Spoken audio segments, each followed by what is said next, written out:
ជំរាបសួរបងអូនថ្ងៃនេះអូនធ្វើអាម៉ុកត្រីបែបខ្មែរតាំងពីដើមរហូតដល់បានជាអាម៉ុកដ៏ឈ្ងុយឆ្ងាញ់គ្រឿងផ្សំអាម៉ុកត្រីមានដូចជាសាច់ត្រី500ក្រាមត្រីរស់ឬត្រីឆ្ដោហាន់ជាដុំតូចត្រូវមានស្លឹកគ្រៃរមៀតរំដេងខ្ជាយខ្ទឹមសស្លឹកក្រូចសើចខ្ទិះដូង2ពែងពងទា2គ្រាប់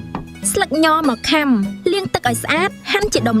ប្រហុកសាច់ទឹកត្រីស្ករត្នោតអំបិលម្ទេសដៃនាងនិងម្សៅស៊ុបយកគ្រឿងដែលបុកស្អាតហើយមកលាយជាមួយប្រហុកនិងស្ករត្នោតកូរចូលគ្នាឲ្យសព្វយកសាច់ត្រីដែលហាន់រួចមកលាយជាមួយគ្រឿងដែលបុកហើយកូរចូលគ្នាឲ្យចូលជាតិ